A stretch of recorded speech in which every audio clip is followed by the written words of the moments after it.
Linda Carter was 50 years old when she returned to the old family house that Friday afternoon. She had been away for weeks, working long shifts at the library and saving what little she could, and all she wanted was to check on her mother and sit for a quiet evening in the living room that had once held so many memories. The air smelled of pine trees and wet soil after a morning rain, and the path that led up to the porch was littered with leaves she remembered raking as a teenager. Her heart pounded not from joy, but from a strange anxiety that had been haunting her for days. She gripped her bag tightly as if preparing for something she could not name. When she reached the front step and raised her hand to knock, the door opened before she could touch it. Standing in the doorway was her older sister Margaret, tall and broad-shouldered at 54, with the same dark hair streaked now with silver and the same cold eyes Linda had feared since childhood. Margaret did not smile. She did not even allow the courtesy of a pause. Her voice exploded with venom as her hand clutched the frame of the door. "Old parasite, you do not belong here." Linda froze. The words stung worse than a slap. The phrase cut through her like glass, and for a second she thought she had misheard. But Margaret's lips curled into a sneer that confirmed every syllable had been meant. The living room behind her buzzed with voices. Relatives and neighbors, shadows moving across the curtains, laughter that suddenly fell into silence as they realized Linda was at the door. Linda tried to steady her breath. She whispered, "Margaret, it is me. I only came to see Mom." But Margaret's face grew harder. She stepped forward, closing the space between them, her voice louder now, making sure everyone inside could hear. "You do not belong in this house anymore." Linda's chest tightened. Memories flashed of Christmas mornings by the same door, the times she had carried groceries up the same steps when Margaret was too busy with friends, the sacrifices she had made to keep the household steady after their father died. And now she was being cast out like a beggar. Her hand trembled. She wanted to push past her sister, but fear of confrontation had followed her all her life. Margaret sensed the hesitation and pounced on it like a predator. "You want to come in," she said coldly. "Then try." Before Linda could react, Margaret's hand shot out and grabbed her wrist. With a sudden twist, sharp and merciless, Margaret bent Linda's arm back with a force that made her scream. A crack tore through the air, sharp and sickening. The pain was blinding. Linda collapsed to her knees on the wooden step, gasping, clutching her arm. The world spun. Her sister's grip released only when the damage had been done, and Linda fell sideways onto the floorboards. She could hear the collective gasp of those inside, but no one rushed to her aid. Instead, there was silence followed by whispers, and then the sound of someone chuckling nervously as if what had happened was nothing more than an uncomfortable spectacle. Linda forced her eyes open through the blur of tears. Faces hovered behind Margaret in the doorway. Cousins she had once cared for, a nephew balancing a glass of soda, her mother sitting in the old armchair. Their expressions were not of shock or compassion, but of cold detachment, as though they were watching a stranger on a stage. Linda's heart broke even deeper than the bone in her arm. She tried to speak, her voice raw. "Why are you doing this?" But Margaret leaned down, her words slicing into her ear. "Because you never belonged." The words echoed inside her skull, mingling with the searing ache of her broken limb. Linda struggled to rise, but her body betrayed her and she collapsed again. The porch smelled of wet wood and dust, and the sound of her own sobs filled the empty space between them. She looked at her mother, hoping for even a flicker of compassion, but Evelyn only shook her head slowly, as if disappointed rather than horrified. Linda realized that in their eyes she had not been attacked. She had simply been put back in her place. Humiliation burned hotter than the pain. She forced herself to her feet, with her good hand pressing against the frame of the door, her breath ragged. Every nerve screamed. Margaret crossed her arms, blocking the way. Behind her, the family murmured, some looking away, others smirking as though entertained. The betrayal pressed down on Linda with the weight of 1,000 stones. She stumbled backward down the step, each movement a trial. She wanted to shout, to demand justice, to curse every one of them for their silence, but her throat closed with grief. The porch light flickered overhead, though it was still daylight, a cruel reminder of the home she had once cherished, now turned into a fortress against her. Margaret's final words for that moment rang like a bell. "Stay away. This is not your home anymore." Linda staggered toward the gate, her broken arm cradled against her chest, the world swimming with pain and disbelief. Each step away from the house was heavier than the last, but her spirit refused to let her collapse again in their sight. She clenched her jaw, tears streaking down her cheeks, determined not to give them more satisfaction. She reached the sidewalk, the sound of the door slamming behind her echoing like a verdict. She stopped breathing hard, her vision narrowing to a tunnel. Her mind whispered the truth she had avoided for years. Family was supposed to protect, to comfort, to stand by you in your darkest hours. But in that moment, she realized family could also be the cruelest enemy. That was the moment Linda Carter knew that blood could be as toxic as poison. Linda stood on the sidewalk cradling her injured arm, her face pale and wet with tears. Yet she knew leaving like this would only deepen her sister's victory. Summoning what little strength she had, she turned back and pushed herself to walk toward the door again. Her body screamed against the decision, but her dignity demanded it. The door was still open, and she stepped carefully inside, her shoes squeaking against the wooden floor as silence fell across the room. The family sat scattered across the furniture, plates of half-eaten food balanced on laps, the television on mute, eyes fixed on her with expressions ranging from annoyance to disdain. Her heart pounded. She looked at her mother sitting in the worn armchair by the window, her silver hair pinned neatly back, her hands folded in her lap. Evelyn Carter had once been the gentle figure who brushed Linda's hair before school, who held her hand during thunderstorms. Now her gaze was cold, sharp as the winter air. Linda whispered, "Mom, I only came to see you." But Evelyn's lips curled in disapproval. "You always bring trouble with you, Linda. You never know when to stop." Her voice was low but full of judgment. The words sliced deeper than Margaret's grip ever could. Linda staggered a step closer, desperate for an ally, but Margaret moved to the center of the room like a queen commanding her court. She spoke loudly enough for every ear to catch. "This house is mine. Soon enough it will be official. Linda does not belong here anymore." Murmurs rippled through the relatives. Some nodded, others averted their eyes. Linda felt her knees weaken. She turned toward her brother David, who sat on the sofa with his arms crossed and his jaw set. David had always been the quiet one, the mediator in childhood, fights the one she believed would never abandon her. Now he refused to meet her gaze. She called to him, "David, please say something you know. This is not right." He shifted uncomfortably but did not speak. His silence thundered louder than any accusation. The room smelled of roasted chicken and cheap wine scents that once meant warmth, but now carried the sour taste of betrayal. Linda's voice cracked as she pleaded again. "Margaret cannot just throw me out of my own mother's house." But Evelyn rose slowly from her chair, leaning on her cane, her eyes cold as she faced her daughter. "Enough, Linda. You always think the world owes you something. Margaret has her family to care for her responsibilities while you cling like a shadow. Do not embarrass us any further." The words felt like a verdict. Linda staggered back, her vision blurring, as Margaret smirked victorious in her mother's support. The relatives whispered again, a few chuckled under their breath, and one of Margaret's teenage sons muttered loud enough for Linda to hear, "She really is pathetic." The humiliation seared through her like fire. Her broken arm throbbed, but the greater wound was in her heart.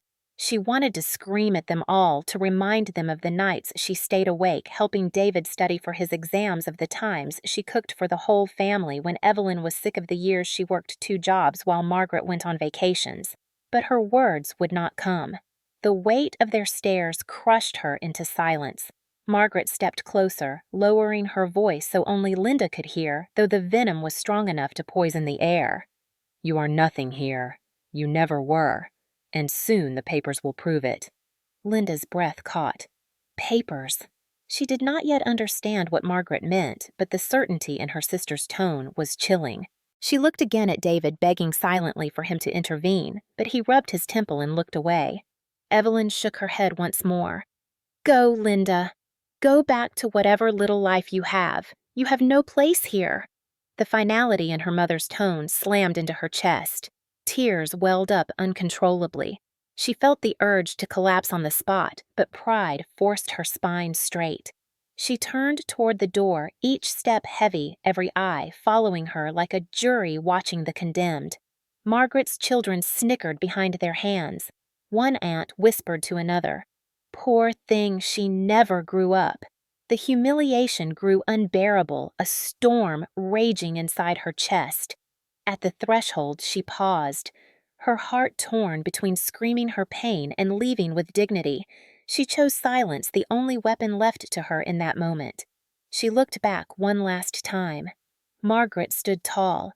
David sat frozen. Evelyn's eyes were unflinching. Linda whispered only 3 words, her voice trembling but steady enough for them to hear. "This is cruel."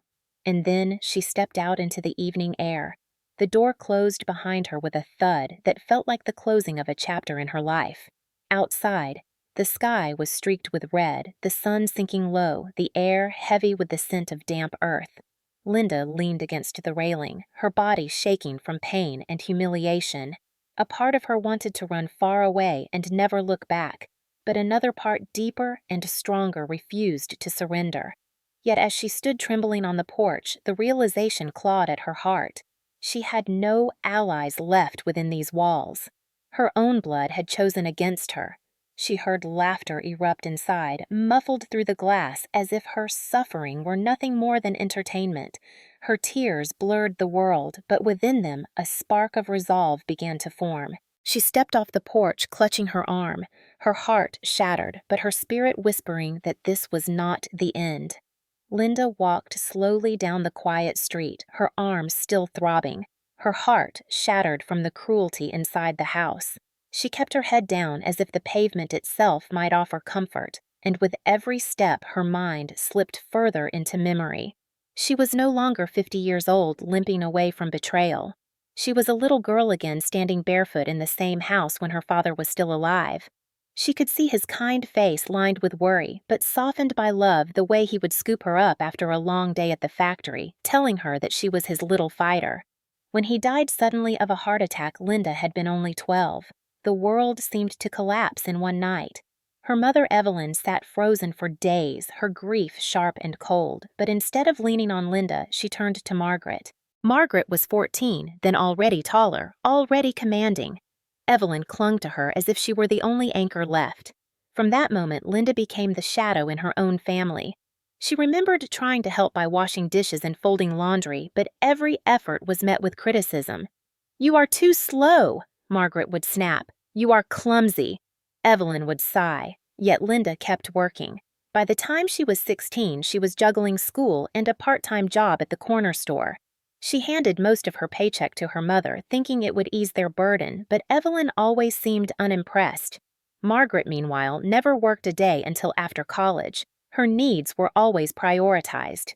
New clothes, new books, spending money for trips.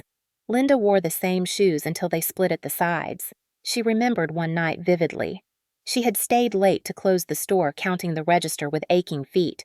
When she walked in past midnight, she found Margaret and her friends lounging in the living room laughing, eating pizza Evelyn had bought for them. Linda had only bread waiting in the kitchen. When she asked if she could have a slice, Margaret rolled her eyes and said, "Get your own." Their mother said nothing, only shrugged as if Linda's hunger was her problem alone. The injustice carved lines into her heart. Still, she endured. In her 20s, when Margaret went off to university, Linda worked long hours at 2 jobs, one at the library, where she later made a career, another as a seamstress to bring in extra cash. She paid part of David's tuition when their brother struggled. She even sent Margaret money once when she overspent during a summer abroad.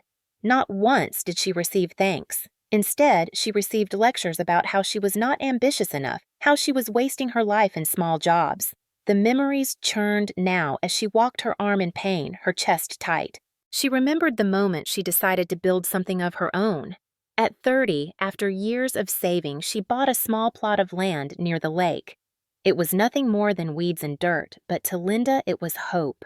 She worked on it every weekend, planting trees, painting, fixing the cottage little by little. Margaret would visit occasionally, not to help, but to bask in the view. She brought friends, held barbecues, left trash scattered across the yard. Evelyn praised Margaret for being social and lively, while criticizing Linda for being too private. But that house by the lake became Linda's sanctuary, the one place she felt truly her own. She remembered Margaret laughing at her when she bought second-hand furniture, calling her cheap.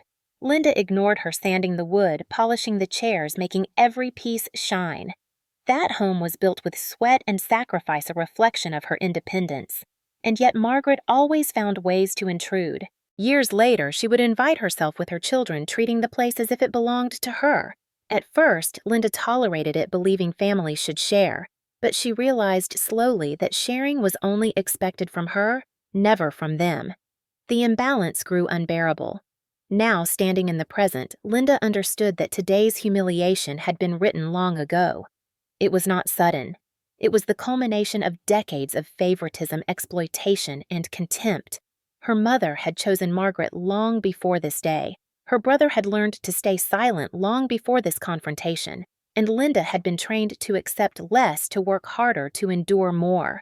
She stopped walking and leaned against a lamppost, breathing hard. The pain in her arm reminded her of every wound invisible beneath her skin, every insult swallowed, every tear hidden. She closed her eyes and saw her father again. She imagined what he would say if he had been alive to witness his daughters today. He would have raged at Margaret's cruelty. He would have defended Linda. He would never have allowed Evelyn's coldness to dominate. The thought deepened her grief, but also stiffened her resolve. She opened her eyes and whispered to herself, "I carried them all once. I carried them through hunger, through bills, through endless work, and this is how they repay me." The injustice lit a flame inside her. It was no longer just pain. It was the birth of something stronger. She walked again, her steps steadier despite her injury. With each block, she replayed moments of betrayal. When she bought Evelyn medicine with her own money, only to be told she was not doing enough. When she lent Margaret her car, only to have it returned dented with no apology. When she stayed up nights to sew David a suit for his job interview, only to have him mock her for not buying him a new one.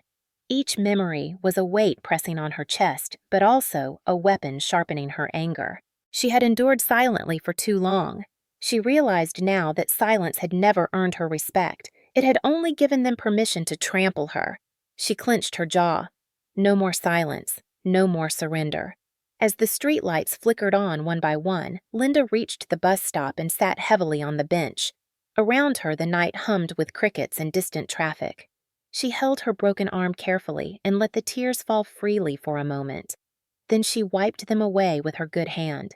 She would not let her sister's voice be the final one in her story. Old Parasite. Those words had been designed to crush her. Instead, they were fueling her. She straightened on the bench, breathing deeply, letting the cool night air wash over her. She whispered to the darkness, "They may think I am weak. They may think I am nothing. But they are wrong." The words steadied her. For the first time in years, she felt the stirrings of defiance strong enough to match her pain. Her childhood had been filled with shadows of neglect and favoritism, but adulthood would not be surrendered so easily. The fight was only beginning. The following morning, Linda awoke in her small apartment with the stiffness of pain spreading from her broken arm through her shoulder. She had barely slept. The humiliation from the night before replayed endlessly in her mind, every word echoing as though her sister and mother were still standing at her bedside. Old Parasite. You never belonged. She closed her eyes against the sting of memory, but another thought intruded, sharper and more disturbing.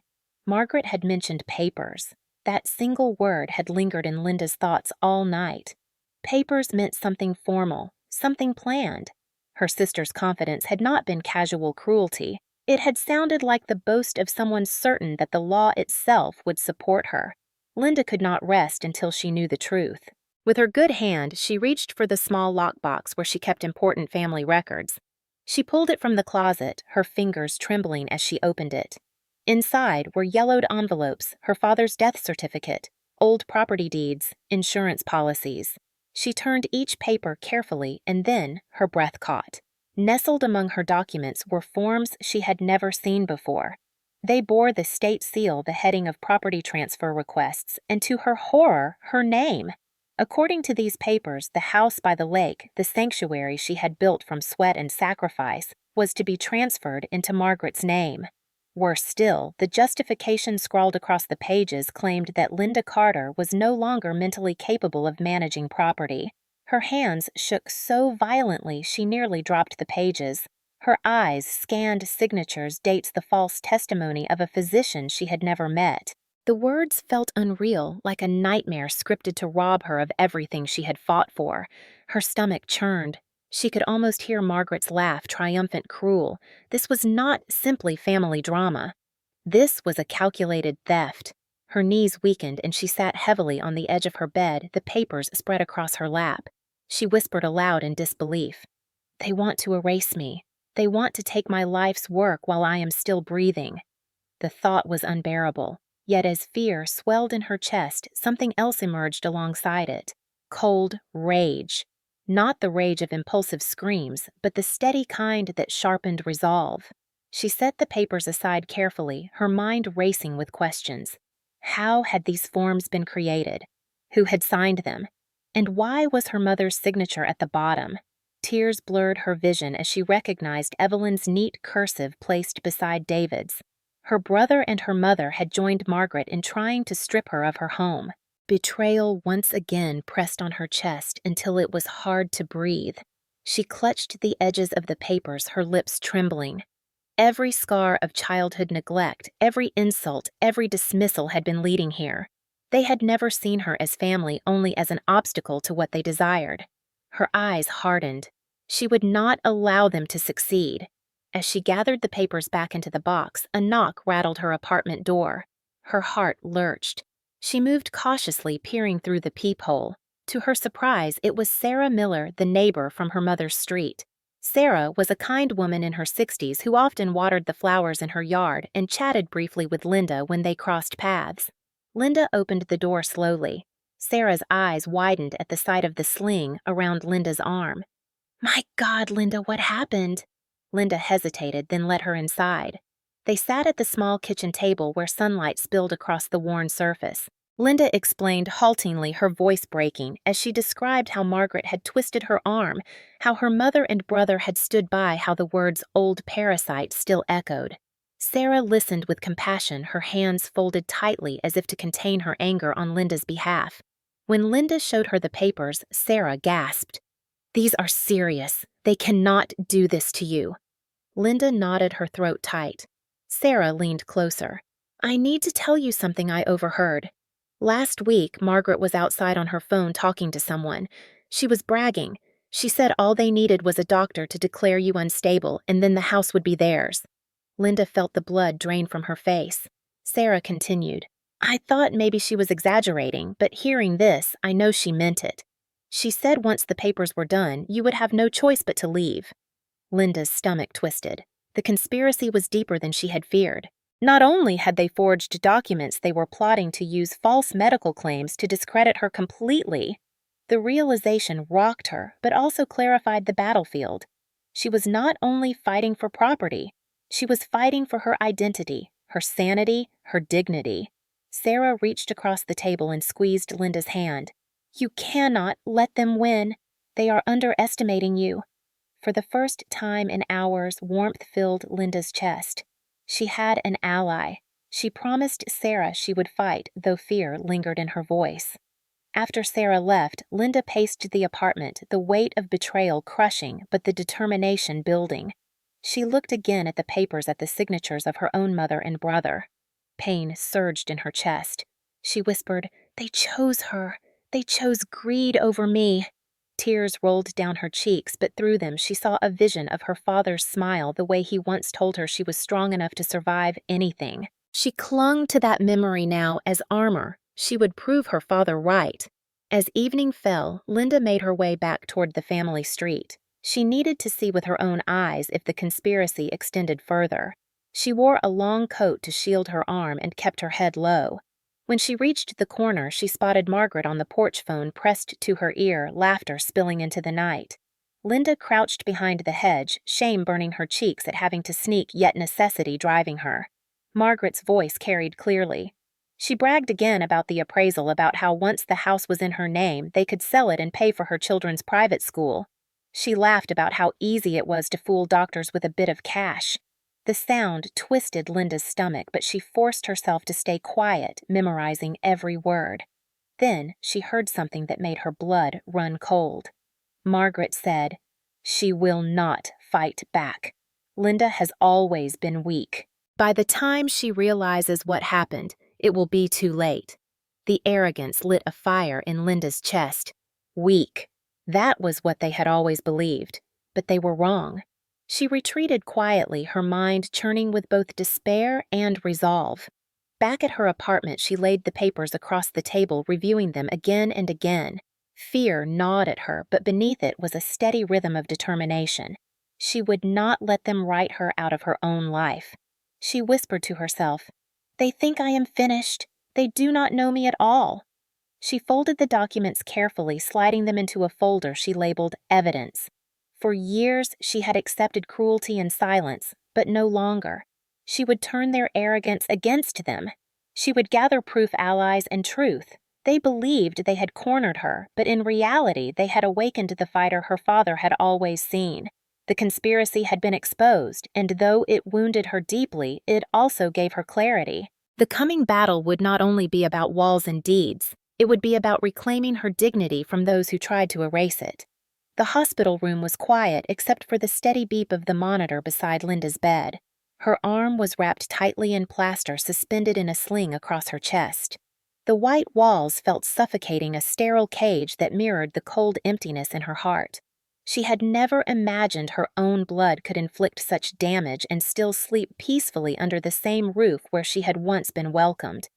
The fluorescent lights hummed overhead, mocking in their indifference. Her body ached, but it was the silence from her family that hurt most. No one had come to check on her, not David, not Margaret, not even Evelyn. She had been brought in by Sarah, who had insisted on driving her when she collapsed outside her apartment. Now she lay there staring at the ceiling, her mind filled with fragments of her mother's voice. "You always bring trouble. You never belong." The words replayed until they felt etched into her bones alongside the fracture. At mid-morning, the door opened and Evelyn stepped in. For a fleeting second, Linda's chest lifted with hope, but the expression on her mother's face erased it instantly. Evelyn did not come close to the bed. She stood at the foot, her cane tapping lightly against the floor. Her eyes traveled over Linda with a mixture of irritation and disappointment. "You brought this on yourself," she said coolly. "You know how Margaret is, and yet you provoked her." Linda's mouth went dry. Provoked. The word struck harder than Margaret's grip had. She whispered, "She broke my arm." Evelyn's lips tightened. "And you survived. Stop making yourself into a victim. Life is hard. Learn your lesson." Those sentences cut deeper than the injury. Linda stared at her mother, searching for even a flicker of concern, but found only disdain. She turned her face away, tears pooling in her eyes. Evelyn sighed and adjusted her shawl. "Margaret has children to care for. She has responsibilities. You have nothing. Stop interfering in her life." With that, she turned and left the room, her cane tapping down the hall like the final note of judgment. Linda lay frozen, her heart bleeding. Even in her most vulnerable moment, she was seen as the problem. She closed her eyes, forcing her breathing steady. For years, she had sought scraps of affection from her mother, begging silently for approval. That hope died in that moment. What replaced it was not wild anger, but something colder, steadier. She stared at her bandaged arm and whispered, "They think they broke me. They think pain will silence me. But they are wrong." The rage that spread through her was not chaotic. It was measured quiet like the slow build of a storm. She felt a clarity she had never known before. Every insult, every slight, every stolen opportunity lined up in her mind like evidence in a trial. Her childhood of sacrifice, her adulthood of hard work, all dismissed and mocked. And now they wanted to erase her existence altogether with forged papers. No more. Her pulse quickened, not with fear, but with resolve. She would not let this end with humiliation. They had crossed a line, and now there would be consequences. She turned her head and caught her reflection in the small mirror across the room. The face staring back was pale, lined with fatigue, but the eyes were sharper than she remembered. She whispered again, "You are not finished. You are just beginning." Her mind replayed Margaret's sneer, David's silence, Evelyn's cruelty. Each memory fed the fire inside her. Yet she did not plan revenge born of rage alone. She planned survival strategy and justice. She thought of Sarah's words, the overheard conversation, the proof already beginning to form. She thought of the forged medical report, the signatures on the property forms. They had laid the groundwork for their theft, but in doing so, they had also exposed their crimes. All Linda needed was the strength to gather it, the courage to wield it. Pain shot through her arm when she tried to sit up, but she welcomed it. The pain reminded her that she was still alive, still capable of fighting. She closed her eyes and drew a long breath. They had underestimated her. They had mistaken kindness for weakness, silence for surrender. But she would show them the truth. They had not broken her. They had awakened her. She whispered once more. They thought they shattered me, but all they did was sharpen me. Outside her window, the sky was brightening, the day opening like a promise. For the first time in years, she did not feel powerless. She felt dangerous in her quiet determination. They would not see her coming. Linda left the hospital 2 days later with her arm still in a sling and a prescription for pain, but the deeper medicine she carried was her own resolve. The quiet rage she had discovered in that sterile room had hardened into determination. She knew now that survival meant strategy. Margaret had power through intimidation. Evelyn had influence through her cold authority. And David had strength through silence, but Linda had something they lacked, the truth. She needed to turn that truth into something undeniable. Her first step was to find someone who could guide her through the maze of legal traps her family had set. She thought back to her college years, to a man who had studied law while she pursued literature. Tom Reed had been a friend then, steady and thoughtful, the kind of man who listened before speaking. She had not seen him in years, but she remembered reading his name in a newspaper article about a local attorney who had won a major family fraud case. Summoning courage, she called his office. When he picked up, his voice was deeper but still calm. "Linda," he said after she introduced herself, "it has been decades." "How are you?" She swallowed hard. "Not well, Tom. I need help." They met the next afternoon in his downtown office. Tom's hair had gone silver, his face lined with experience, but his eyes still carried the same steady focus. He listened as Linda laid everything out, from the attack on the porch to the humiliation in front of her family to the forged papers and Sarah's testimony. He took notes, meticulously asking precise questions. When she showed him the documents she had found in her lockbox, his eyes narrowed. "This is not just family conflict," he said gravely. "This is fraud. This is abuse." He explained the charges clearly. Margaret's attack was domestic violence. The forged medical report was falsification of records. The property transfer papers with Evelyn and David's signatures were attempted theft by deception. Together, these could build a case strong enough to not only stop them, but expose them publicly. Linda felt both fear and relief. Fear because the path ahead would be difficult, but relief because someone finally believed her. Tom leaned forward. "Do you want to pursue this all the way?" She met his eyes. "Yes. I want justice." "Good," he said. "Then we will need evidence more than just your word against theirs. We will need witnesses' recordings proof." Linda thought immediately of Sarah. That evening, she visited her neighbor Grateful when Sarah welcomed her warmly into the living room. Linda explained Tom's advice, and Sarah did not hesitate. "I will testify. I heard Margaret bragging about paying a doctor. I will swear to it in court. More than that, I recorded part of it." Linda's heart leapt. Sarah pulled out her phone and played a muffled recording. Margaret's voice came through, laughing, boasting that all it took was $50 for a crooked doctor and the house would be theirs. Hearing it again made Linda's stomach twist, but now the sound was no longer despair, it was power. She gripped Sarah's hand tightly. "This could save me." Sarah nodded firmly. "No, Linda, this could bury them." Encouraged, Linda began thinking about other ways to strengthen her case. The next morning, she returned quietly to her mother's house. She knew Margaret and Evelyn would not welcome her, but she had no intention of confronting them. Instead, she parked down the street and waited until the house emptied. Margaret left with her children. Evelyn went with a cousin. David drove off for work. Seizing the moment, Linda slipped inside with the spare key she had carried since childhood. Her hands trembled as she moved through the rooms. The once warm home felt like enemy territory, but she forced herself forward. In the kitchen, she set up a small camera disguised as a clock on the counter. In the living room, she placed a tiny recorder inside a vase on the shelf. In her mother's bedroom, she slipped another device behind a row of books. These were not acts of betrayal. They were acts of survival. If her family was going to use lies to destroy her, she would use truth to protect herself. As she worked, she felt her pulse racing. Each hidden device was a seed planted in the soil of justice. When she left, she locked the door carefully and walked away, her heart pounding with both fear and triumph. Back at her apartment, she called Tom to report what she had done. He approved cautiously. "Be careful, Linda. Make sure everything is legal. Only record what happens in common areas. Do not break the law in pursuit of justice, or they will twist it against you," she promised, and then she exhaled deeply. For the first time in years, she felt like a strategist, not a victim. Days passed, and the recordings began to yield results.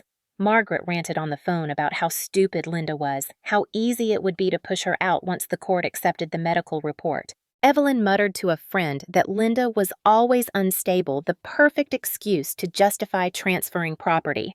David complained quietly about Linda's stubbornness, but admitted he had signed the papers to keep peace with his sister.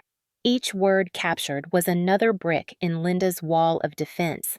She listened late at night, headphones pressed to her ears, her heart aching, yet strengthened by the knowledge that the world would finally hear the truth. She organized the files carefully, labeling each recording, each date. Her kitchen table became a command center. The pain in her arm remained, but the ache no longer felt like defeat. It was a reminder of what she was fighting against. One night, as she replayed a recording, she heard something that made her breath stop. Margaret's voice hissed to Evelyn, "If Linda shows up again, I will make sure she disappears." The threat was chilling. Linda pressed pause, her chest heaving. Fear washed over her, but alongside it came determination. They had gone too far. These were not just greedy relatives. They were predators willing to destroy her completely. She picked up her phone and called Tom, her voice shaking as she played the recording for him. His tone hardened. "This is serious. We can use this to request a protective order. You are not alone, Linda. You have the law on your side now." His reassurance steadied her. For the first time, she imagined a courtroom where Margaret's arrogance would collapse under the weight of her own words. The image filled Linda with a sense of quiet power. She was no longer stumbling in the dark. She was walking a path toward justice.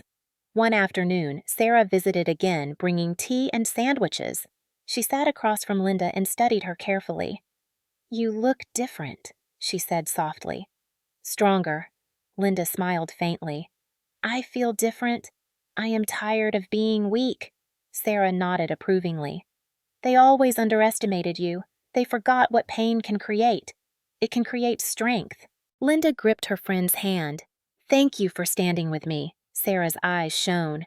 "You are not alone anymore." That night, Linda sat at her desk, her arm aching, but her spirit unbroken.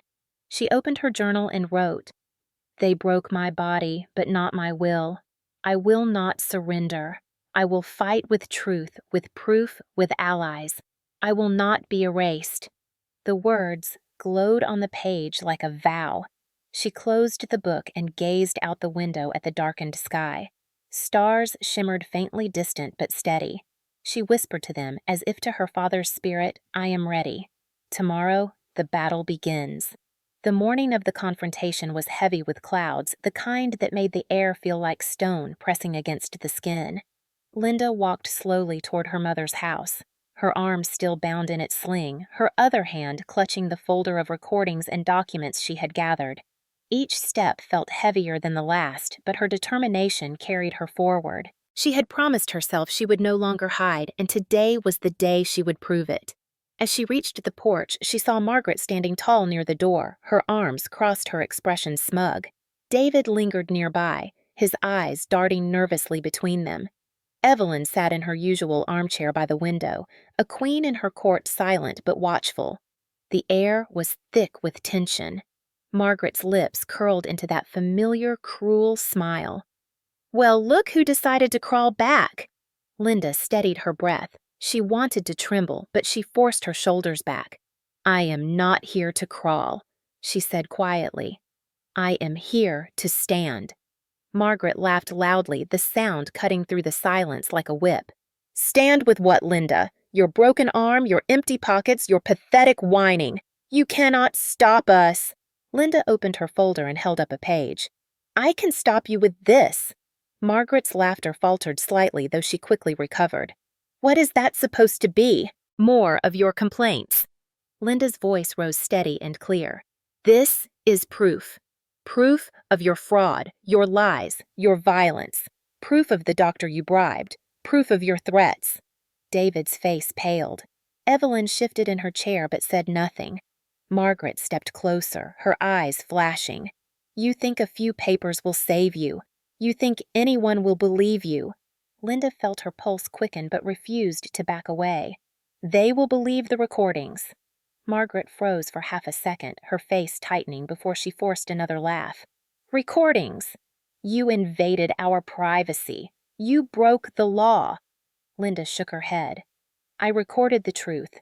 Your words, your threats, the world will hear them. The world will know who you really are." For the first time, Margaret's confidence wavered. Her eyes darted toward David as if to seek reassurance, but he looked down at his shoes, unable to meet her gaze. Linda stepped closer despite the pain in her body. "You twisted my arm until it broke. You laughed while I cried on the floor. You called me a parasite, and you thought no one would hold you accountable. But you were wrong." Margaret's jaw tightened, her voice dropped to a hiss. "You think the law will protect you. The law belongs to those with money and power, and you have neither." Linda felt the rage surge through her, but instead of screaming, she let her tone drop into a quiet strength. "I have something stronger. I have the truth." The silence that followed was heavy. Even Evelyn looked unsettled, her hands tightening on the arms of her chair. Margaret tried to laugh again, but the sound was brittle. "You are still weak, Linda. You always were." Without hesitation, Linda leaned forward, her eyes locked on her sister's. "Weakness is staying silent while others steal. Weakness is hiding behind lies and threats." "I was weak once, but not anymore." Margaret's face flushed red. She raised her voice, her words dripping venom. "If you ever come here again, I will make sure you disappear." The threat hung in the air like a knife. Linda's heart pounded, fear crawling up her spine, but she forced her voice steady. "That is already recorded, Margaret. Every word." The color drained from Margaret's face. David stepped back in shock. Evelyn gasped softly, though she quickly masked it with a scowl. Linda felt the shift in the air. For the first time, Margaret realized she was not untouchable. The arrogance cracked, revealing fear beneath. Margaret lashed out again, her voice shrill. "No one will stand with you. No one will believe you. You are alone." Linda shook her head slowly. "I am not alone. Sarah will testify. Tom Reed is my attorney, and soon a judge will hear everything." The silence deepened. David looked between his sisters, sweat on his brow, torn between loyalty and fear. Evelyn finally spoke, her tone sharp but less certain than before. "Enough of this drama. Linda, you are tearing this family apart." Linda turned to her mother, her heart heavy but her voice clear. "No, Mother. You tore this family apart when you chose greed over love, when you chose silence over truth, when you allowed Margaret to destroy me. I am not the one breaking this family. I am the one fighting to survive it." Evelyn's lips pressed into a thin line, but she did not answer. Margaret looked at her desperately, but even Evelyn would not meet her gaze. Linda felt her knees tremble, but she refused to falter. She straightened her shoulders and said the words she had carried in her heart for years. "This ends now. The next step will not be whispers in this house. The next step will be in court under oath with the law watching." Margaret's hands balled into fists. Her voice cracked as she shouted, "You will regret this, Linda. You will regret ever challenging me." Linda's reply was calm, almost cold. "No, Margaret, you will regret underestimating me." With that, she turned her sling cradled against her chest, her folder tucked securely in her hand. She walked toward the door, each step steady despite the pounding of her heart. Behind her, she heard Margaret's furious scream, the sound of something crashing against the wall, but Linda did not look back. She stepped onto the porch, the heavy clouds above breaking into a light drizzle. The rain cooled her face, washing away the sweat and fear. She drew a deep breath. For the first time, she felt truly free, not from pain, but from silence. She had faced them and had not broken. She had declared war on their lies, and she knew now there was no turning back. The courthouse smelled faintly of polished wood and old paper, the kind of scent that spoke of history and judgment. Linda walked through the tall double doors with her arm still bound in its sling and her heart pounding like a drum. She wore a navy blue dress that Sarah had helped her choose, simple but dignified, the kind of outfit that said she was not broken but resilient. Her attorney, Tom Reed, walked beside her carrying a stack of documents and recordings, his face calm but his eyes sharp with focus. In the gallery, Sarah sat ready, her hands folded tightly in her lap, prepared to testify. Linda drew strength from their presence. For once, she was not alone. Across the aisle, Margaret entered with her lawyer, a thin man with slicked back hair, who carried himself with false confidence. Margaret's chin was lifted high, but Linda noticed her eyes darting nervously, betraying cracks in her mask. Evelyn followed behind her, leaning heavily on her cane, her lips pressed tight. David walked in last, his shoulders slumped, his expression uneasy as though he had been dragged there against his will. The sight of them together churned Linda's stomach, but she forced herself to sit tall, to breathe slowly, to remember why she was there. The bailiff called the court to order, and the judge, a stern woman with silver hair and piercing eyes, entered. The room rose in respect before settling again. Linda's pulse thundered as the proceedings began. The judge reviewed the charges, her voice firm. "This case involves allegations of domestic violence, attempted fraud through falsified medical documents, and unlawful efforts to transfer property belonging to Ms. Linda Carter. Counsel, you may proceed." Tom rose with steady authority. "Your Honor, this is not a simple family dispute. This is a case of deliberate abuse and calculated fraud. My client, Linda Carter, suffered not only physical injury at the hands of her sister Margaret Carter, but also a systematic attempt to strip her of her home and her dignity through falsified documents and lies. We will show evidence, recordings, and witnesses that prove beyond doubt that the defendants acted with malice and deceit." Margaret's lawyer rose smoothly, attempting charm. "Your Honor, what we have here is a misunderstanding exaggerated into drama. Families argue. Families make mistakes. My clients, Margaret Carter and her relatives, were simply trying to ensure the best use of a property that has long been neglected by Ms. Carter. This is not fraud. This is not abuse. This is family business turned into spectacle." Linda felt anger rise in her chest, but she stayed silent. She knew Tom would handle it. The judge nodded, her face unreadable. "Proceed with your evidence." Tom began by calling Linda to the stand. She walked slowly, her arm aching, but her posture steady. Sworn in, she looked around the room.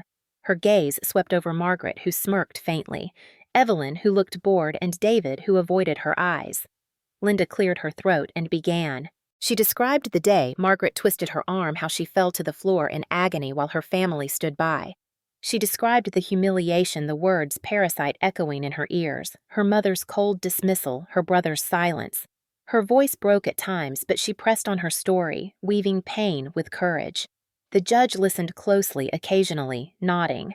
When Linda finished, Tom guided her gently through questions about the documents.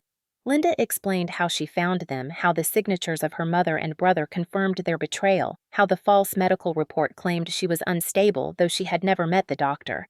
Then Tom asked her to describe the recordings. With trembling fingers, she held the device while the courtroom listened to Margaret's voice captured in Sarah's audio. Margaret's laughter filled the room, boasting about bribing a doctor, about how Linda would be too weak to fight.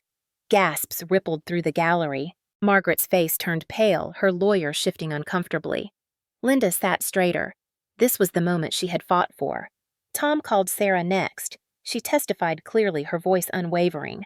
She described hearing Margaret brag about the scheme about the fake medical papers about making Linda disappear. Then she confirmed the authenticity of her recording. Her words carried weight, honest and direct. The judge leaned forward, her expression sharpening. Margaret's lawyer tried to cross-examine, suggesting Sarah misheard, but Sarah stood firm. I know what I heard. I recorded what I heard. The truth does not change. The defense faltered. Then Tom presented the forged medical report. The judge examined it, frowning.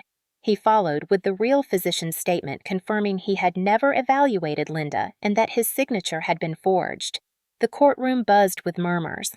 Margaret's lawyer stammered excuses, but the judge's gavel silenced him. The tension thickened when Tom played the final recording, the one where Margaret hissed her threat. If she shows up again, I will make sure she disappears. The words filled the courtroom like venom. The gallery gasped, and even David's head snapped up, shock etched across his face. Margaret's composure cracked. She slammed her hand against the table. That was taken out of context. I was angry. I did not mean it. The judge's eyes narrowed. Then why did you say it? Margaret stuttered, her cheeks red, her voice breaking. Because she ruins everything. She has nothing. She does not deserve that house. Linda's chest tightened. The words cut deep, but now they were not whispered in a dark room. They were exposed before the law. Tom stood calmly. Your Honor, the defendant has just admitted motive under oath. The judge nodded grimly. Margaret's lawyer scrambled to control the damage, but his words rang hollow. The judge then turned to David. Mr. Carter, you signed these papers. Did you understand what they meant? David's hands shook. He cleared his throat. I thought it was just paperwork. Margaret said it was normal that Linda was unstable. I did not know it was fraud. Linda's eyes burned. He was lying by omission, but his weakness was plain. Evelyn was called next. The old woman walked slowly with her cane, her gaze icy. When questioned, she claimed Linda had always been troubled, always dramatic, that Margaret was only protecting the family. But when confronted with the recording of Margaret mocking Linda as weak, Evelyn faltered. For the first time, her voice shook. I did not know she said those things. I thought she only wanted to keep the house in the family. Tom pressed gently. Mrs. Carter, do you believe your daughter deserved to have her arm broken? Evelyn hesitated, her eyes darting to Margaret. Finally, she whispered, No. The gallery gasped softly. It was not a full confession, but it was a crack in her loyalty. Margaret's face twisted with fury. She turned on her mother. You are supposed to defend me. You always defended me. Evelyn looked down, shame finally seeping through. The courtroom watched as Margaret's mask unraveled. She shouted at Linda, at David, at her mother, her voice shrill and desperate. This house should have been mine. I earned it. I am the one with a real family. Linda stood from the witness chair, her voice calm but clear. You earned nothing, Margaret. I built my life with work and sacrifice. You only take. The judge raised her hand to restore order. Enough. I have heard enough. The gavel struck, echoing through the chamber. The weight of silence fell heavy. The judge spoke firmly. It is the ruling of this court that Margaret Carter is guilty of domestic violence and attempted fraud. She will face sentencing. David Carter and Evelyn Carter are complicit in the attempted property transfer and will face civil penalties. The forged medical report is a matter for criminal investigation. The courtroom erupted in murmurs. Margaret collapsed into her chair, her face drained of color, her hands shaking. Her lawyer whispered frantically, but she shoved him away. David buried his face in his hands. Evelyn stared blankly ahead. Linda stood slowly, her arm aching, her heart pounding, but her spirit soaring. She had done it. She had brought the truth into the light. Margaret screamed, suddenly, her voice ragged. You ruined me! You ruined everything! Linda turned to her sister, her voice steady. No, Margaret. You ruined yourself. The bailiff moved to restrain Margaret as she thrashed in fury. The gallery watched in stunned silence. Sarah squeezed Linda's shoulder, whispering, It is over. Linda nodded slowly. The battle had been fought, the lies exposed, the mask torn away. Yet she knew this was only the beginning of consequences. Justice had spoken, but the scars would remain. As she walked out of the courtroom, the drizzle had turned to sunlight breaking through the clouds. The light warmed her face and she breathed deeply. For the first time in years, she felt the weight of oppression lift. She was no longer the shadow of her family. She was herself whole and unbroken. And Margaret, once untouchable, had collapsed under the weight of her own cruelty. The weeks following the verdict unfolded with a rhythm both surreal and relentless. For Linda, the days felt lighter, yet every headline, every whisper from neighbors reminded her of the war she had just fought. News of the trial spread quickly through the town, carried by local papers and whispered at grocery stores and church steps. Margaret's name, once spoken with respect in social circles, now carried the weight of disgrace. She had been sentenced to 5 years of probation with a suspended prison term ordered to complete 200 hours of community service and fined $75,000 in damages to Linda. The conditions were heavy, but what stung Margaret most was the loss of her reputation.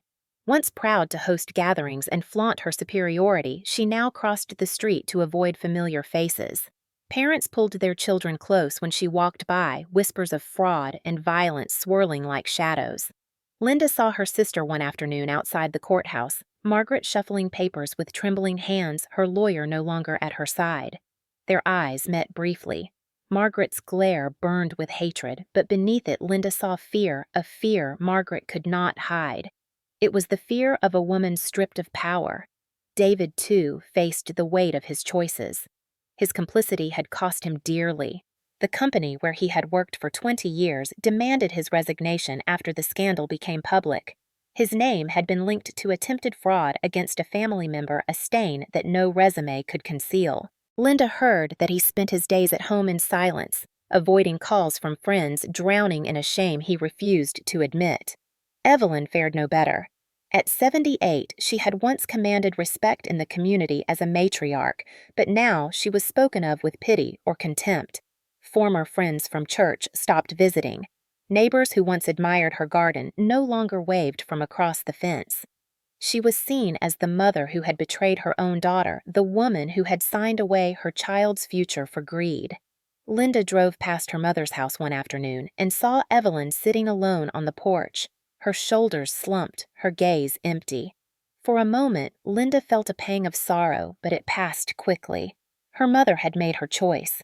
The community had delivered its own verdict. The consequences rippled outward like stones thrown into a pond. Linda's phone rang often with messages of support from strangers who had read her story in the paper. Some were women her age who whispered of their own family betrayals, their own silent struggles. Others were younger people astonished by her courage. Linda listened to them with humility, her heart swelling with both pride and sadness. She had never wanted to be a symbol, but now she was. Her name had become attached to the idea that even within families, justice mattered. The most tangible consequence came when the deed to her house by the lake was returned to her name publicly. The judge had signed the order, the county clerk had filed it, and the paper had printed it. Linda Carter, rightful owner. The words glowed with vindication. She drove to the house one bright morning, the sling finally gone from her arm, though stiffness lingered. Unlocking the front door, she stepped inside to find silence instead of chaos. The air smelled of dust and old wood, not of cigarettes and spilled drinks. She moved from room to room, her hand brushing familiar surfaces. In the kitchen, the clock she had used to hide a camera still ticked quietly, a reminder of the battle fought. She removed it gently and set it aside. This was her sanctuary again. In the living room, she sat in her favorite chair, sunlight warming her face. Tears came freely, but they were not only of pain, they were of release. She whispered to the empty house, "I am home." Justice had not erased the scars, but it had returned her dignity. Margaret's punishment had been measured but clear. David's fall from grace complete, Evelyn's isolation absolute. Linda felt a strange mixture of triumph and sorrow. She had won, but the victory had cost her the illusion of family. She no longer had a mother who loved her, a brother who supported her, a sister she could trust. What she had instead was truth, and truth was enough. One afternoon, Sarah came to visit carrying a basket of fresh bread. The two women sat on the porch overlooking the lake.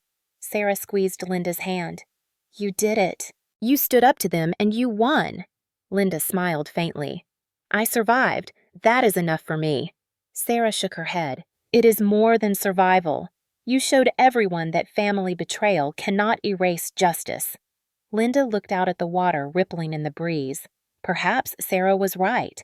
The house had been a symbol of her independence after widowhood, and now it was a symbol of resilience. Her fight had not been only for bricks and timber, but for her right to exist with dignity.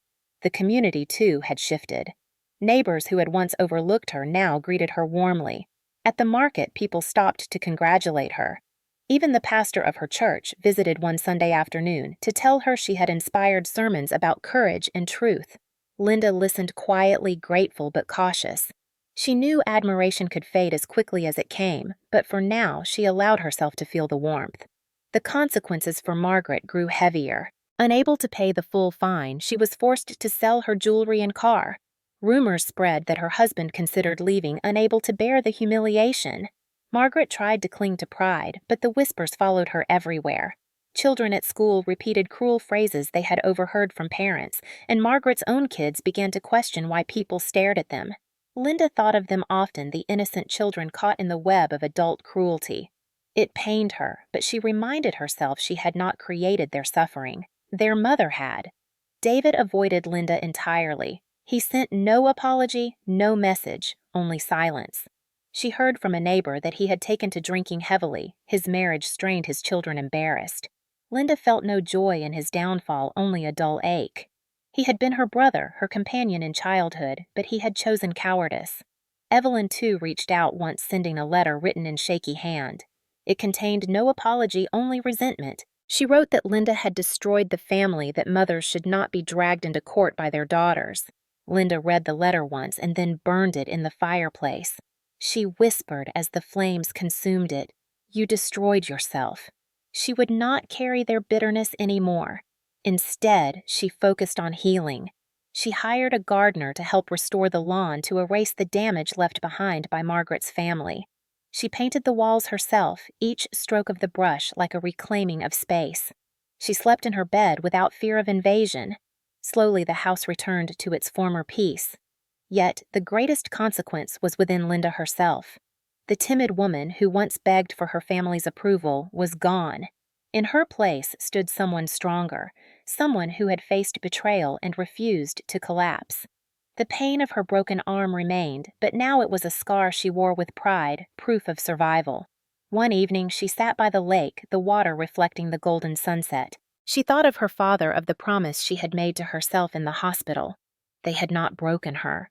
They had awakened her. She smiled softly, her heart steady. Margaret's arrogance had been shattered. David's silence exposed Evelyn's cruelty unmasked. Justice had been served, and though the family she once longed for no longer existed, she had found something better. She had found herself. The seasons shifted slowly as Linda rebuilt her life in the lake house, each change of weather marking a new step in her recovery. Autumn came first, crisp and golden, filling the air with the scent of fallen leaves. She spent long afternoons raking the yard, her mended arm aching but capable. Each pile of leaves gathered into bags felt symbolic, like clearing away the remnants of betrayal. Winter followed sharp and cold, the lake freezing over in a sheet of ice. Linda lit fires in the fireplace, the crackle of wood warming the rooms that once held only tension and fear. She sat by the flames, writing in her journal, capturing her thoughts not as a victim, but as a survivor who had fought and won. The house, once invaded and desecrated, now hummed with peace. When spring returned, the garden bloomed again. Linda planted new flowers, replacing those Margaret's children had trampled. The colors were vibrant, almost defiant, as if nature itself stood with her. Birds nested near the porch, their songs greeting each dawn. She found joy in small rituals, brewing coffee as sunlight spilled over the lake, walking barefoot on the grass, feeling the earth steady beneath her feet. Each day was a quiet declaration that she had reclaimed what was hers. Yet the echoes of the past still lingered. Some nights she dreamed of Margaret's voice hissing threats, of Evelyn's cold dismissal of David's silence. She would wake with her heart pounding, but then she would remind herself that those voices no longer controlled her. They were shadows powerless against the light she had created. She often reread the court documents, not out of obsession, but to remind herself that justice had been real, that her truth had been heard. Sarah remained a constant presence. They shared dinners, walked by the lake, and spoke of the future. Sarah encouraged Linda to join a local support group for women who had endured family betrayal and abuse. At first, Linda resisted, fearing she would drown again in stories of pain, but she eventually agreed. The first meeting was held in the basement of a church. Women of all ages sat in a circle, their eyes filled with stories unspoken. Linda listened as one after another shared experiences of manipulation, of financial theft, of emotional cruelty. She felt her chest tighten, recognizing her own scars in their words. When it was her turn, she hesitated, then spoke softly of the night Margaret broke her arm, of the forged papers, of standing in court, with her truth in hand.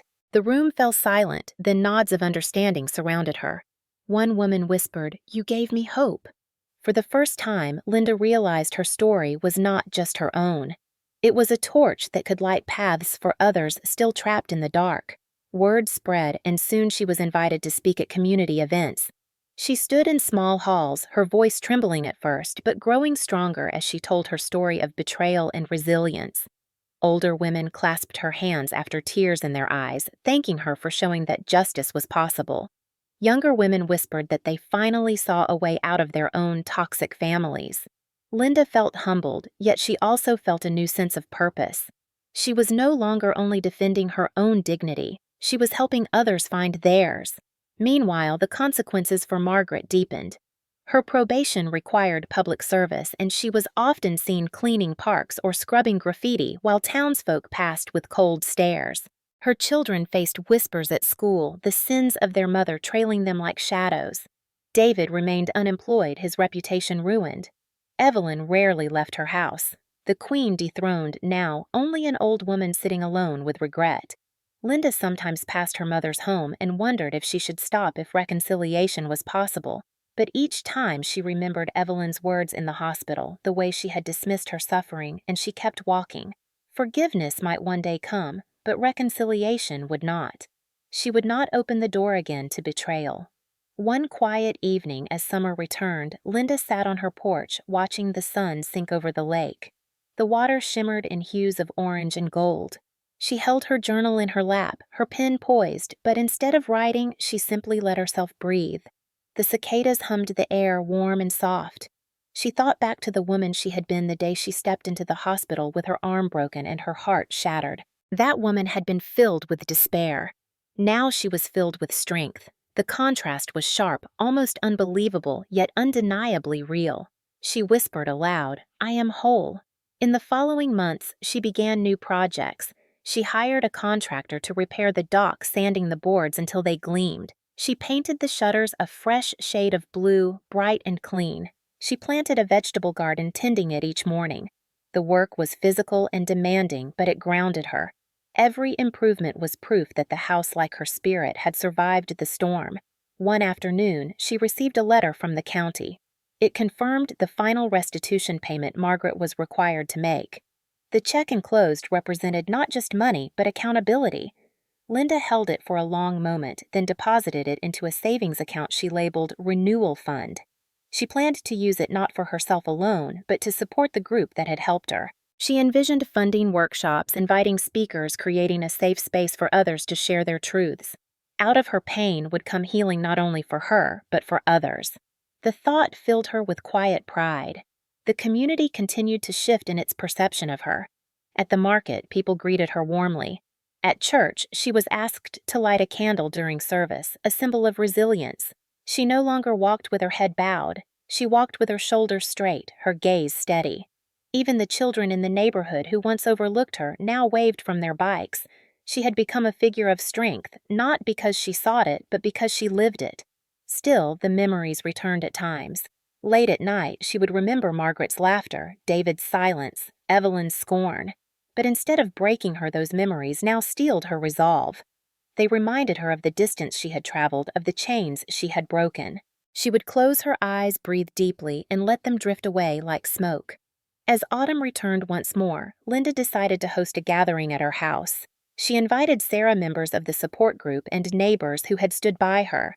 The house filled with laughter, the smell of roasted food, and the sound of children playing in the yard. She looked around the room, her heart swelling. The house that had once been a battlefield was now a haven of joy. She raised a glass and said softly, "To truth, to courage, to family, the kind we choose." The room erupted in cheers. That night, after everyone had gone, Linda stood on the porch, gazing at the lake under the moonlight. She felt tears slip down her cheeks, not of sorrow, but of gratitude.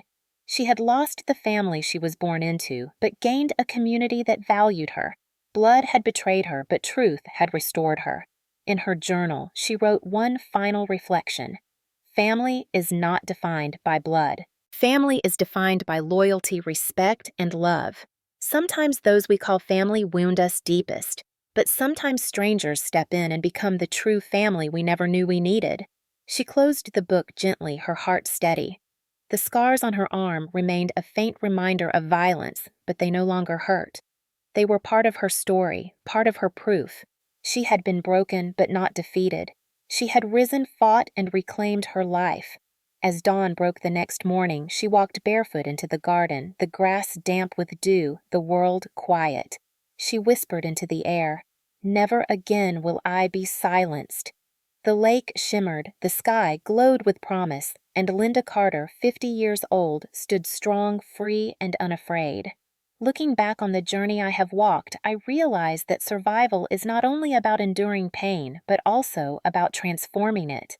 The story of my broken arm, my stolen dignity, and my reclaimed justice is not just about one woman and her toxic family. It is about every person who has ever been told to stay silent to accept cruelty because it came from blood, to believe that family excuses betrayal. I learned through agony that blood does not guarantee love, and silence only feeds abuse. When Margaret twisted my arm until it snapped, when Evelyn told me I deserved it, when David lowered his eyes instead of defending me, I thought my world had ended. The humiliation of lying on the floor while my family stood over me was a wound deeper than any bone could suffer. But that wound was also the seed of my awakening. For decades, I had believed that family loyalty required my silence, that tolerance was the price of belonging. I accepted small cuts, small humiliations, thinking it was better to keep peace. But that night, when the pain radiated through my body and my mother dismissed me, I saw clearly that peace built on silence is not peace at all. It is surrender. I did not want to surrender anymore. I began with trembling steps. Gathering evidence felt like betrayal at first, but then I understood it was self-defense. Asking Sarah to testify felt like weakness, but then I saw it was courage to admit I needed help. Walking into court with my arm bound and my heart pounding felt like stepping into fire, but then I discovered fire can purify as much as it burns. Each choice I made pulled me away from fear and closer to strength. And yet, strength did not erase the sorrow. Losing my family was not something I celebrated. Margaret is still my sister by blood. David is still my brother. Evelyn is still my mother. Their faces will always live in my memories, in my childhood photographs, in the echo of family gatherings long gone. But they chose lies over love. They chose greed over loyalty. They chose silence over truth. And so, I chose justice over them. That choice cost me, but it also freed me. Now, when I wake in the lake house, I hear the quiet hum of life around me. The garden blooms because I tend it, the rooms glow because I fill them with light. The house no longer echoes with Margaret's cruel laughter or Evelyn's cold scorn. It breathes with peace again because I claimed it. And in claiming my home, I also claimed myself. To those who hear my story and wonder if they too can rise, I say this: you can. You can even when your hands shake, even when your voice breaks, even when fear whispers that you are alone. You are not alone. There will be allies like Sarah who step forward. There will be professionals like Tom who fight beside you. There will be strangers who read your story and draw courage from it. And even when it feels like no one stands with you, remember that truth itself is a companion. Truth has power. Lies crumble before it. Courage does not mean you feel no fear. Courage means you choose to act even with fear, pressing down on your chest. I was terrified every step of the way, yet I kept moving. That is what saved me. Some ask if I regret taking my family to court. I do not. Regret belongs to those who choose cowardice, not to those who choose justice. Would I have preferred reconciliation? Of course. But reconciliation without accountability is just another lie. True reconciliation requires truth, and truth was the one thing my family refused to face. So I moved forward without them. I built a new kind of family made not of blood, but of trust. Sarah is my sister in all the ways that matter. The women in the support group are my kin, bonded not by birth, but by shared scars and shared healing. The neighbors who wave the community that applauds my courage, they form a circle stronger than the one I lost. Through them, I learned that family is chosen, not inherited. As I sit by the lake now, I watch the sun sink and rise each day, a reminder that endings are also beginnings. I lost the family of my childhood, but I gained the dignity of my adulthood. I lost illusions, but I gained clarity. I lost silence, but I gained a voice. That trade was worth every ounce of pain. To those watching, especially those of you in your 50s or older, do not believe the lie that it is too late. Age is not a cage.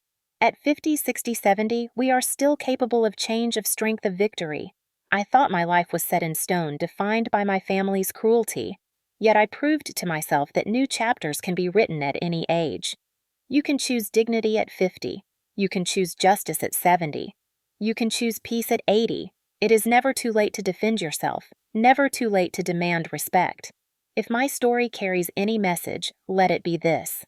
Do not underestimate the power that lies inside you. Betrayal hurts, but it does not define you. Violence scars, but it does not end you. Lies spread, but they do not erase the truth. You are stronger than the chains that bind you, and when you stand even trembling, the world shifts around you.